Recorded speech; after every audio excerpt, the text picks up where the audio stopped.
Adenine, guanine, thymine व cytosine स्वतंत्र रूप में पाए जाते हैं और ये अक्रियशील अवस्था में विद्यमान होते हैं, मतलब एक्टिव नहीं होते हैं, अक्रियशील अवस्था में विद्यमान होते हैं। इस प्रकार क्षारक एडिनिन से थाइमिन और ग्वानिन, थाइमिन ग्वानिन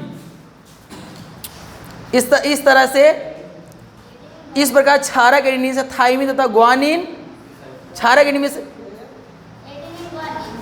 एडिनिन से थाइमिन, सॉरी एडिनिन से थाइमिन तथा, देखिए यहाँ से ध्यान दीजिए, एडिनिन से थाइमिन तथा ग्वानिन से साइटोसिन, ग्वानिन से साइटोसिन श्रृंखला बना लेते हैं, श्रृंखला बनाने लगते हैं, जिससे नाइट्रोजन क्षारक 2 डीएनए अणुओं का निर्माण करता है, जिससे नाइट्रोजन क्षारक क्या करता है, 2 डीएनए अणुओं का निर्माण करता है। अतः प्रत्येक डीएनए अणु में एक श्रृंखला या कुंडलन पैतृक व डीएनए अणु का द्विगुणन होता है। अतः प्रत्येक डीएनए अणु में एक श्रृंखला व डीएनए अणु का द्विगुणन होता है। इसको हटा दीजिए, कोई दिक्कत नहीं है। इस प्रकार बने डीएनए को अर्धसंरक्षित डीएनए तथा इस विधि को अर्धसंरक्षित द्विगुणन कहते हैं। इसमें अर्धसंरक्षित का मतलब क्या है कि जो कंजर्वेटिव मोशन है वो सेमी है, मतलब आधा, पूरा टोटल भाग नहीं ले रहा है। डीएनए का अर्धसंरक्षित द्विगुणन मतलब ये हुआ कि जो इसका कंजर्वेशन हो रहा है, जो संरक्षण हो रहा है किसका, डीएनए का, वो अर्धसंरक्षण हो, वो संरक्षण हो रहा है। अब ध्यान से देखो, डीएनए के अंदर आप इतना जानते हो कि एडिनिन, ग्वानिन, थाइमिन और साइटोसिन पाया जाता है, जो स्वतंत्र अवस्था में रहते हैं और अक्रियशील होते हैं। अब क्या होगा, एडिनिन थाइमिन के साथ ग्वानिन साइटोसिन के साथ जुड़कर श्रृंखला का निर्माण करेंगे और श्रृंखला का निर्माण करने के बाद ये एक तो क्या बनाएगा, श्रृंखला का निर्माण करने के बाद क्या बनाएगा, 2 डीएनए अणुओं का निर्माण करेगा। 2 डीएनए अणुओं के निर्माण के बाद आप कहिए कि अतः प्रत्येक डीएनए अणु में एक श्रृंखला व डीएनए अणु का द्विगुणन होता है।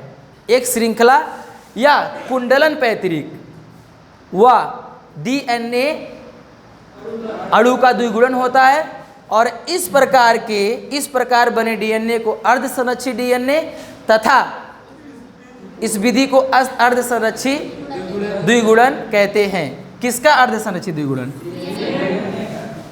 फिर से देखो, एकदम सिंपल भाषा में कहिए। अब देखिए डीएनए है, डीएनए के अंदर क्या पाया जा रहा है, एडिनिन, ग्वानिन, थाइमिन, साइटोसिन, ये पाया जा रहा है।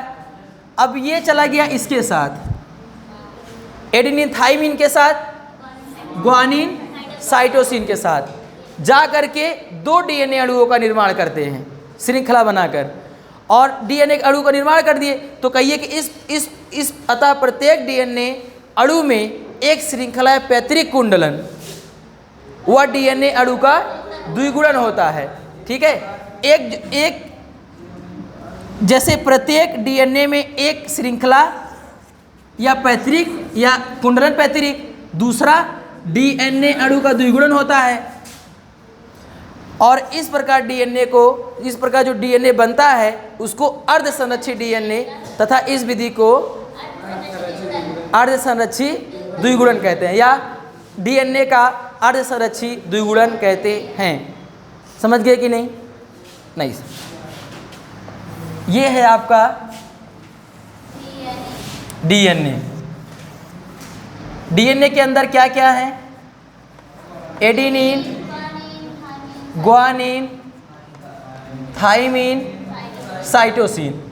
एडिनिन किसके साथ जाएगा, थाइमिन। ग्वानिन किसके साथ जाएगा, जाने के बाद क्या करेंगे, श्रृंखला बनाएंगे। श्रृंखला के बाद 2 डीएनए अणुओं का निर्माण करेंगे और इस प्रकार जो डीएनए अणु बन रहा है, एक डीएनए अणु का जो द्विगुणन हो रहा है और एक श्रृंखला का जो निर्माण हो रहा है, इसी को हम लोग अर्धसंरक्षित द्विगुणन कहेंगे और जो डीएनए बन रहा है उसको अर्धसंरक्षित डीएनए कहेंगे। आया? बताइए, चलिए होमवर्क नोट करिए।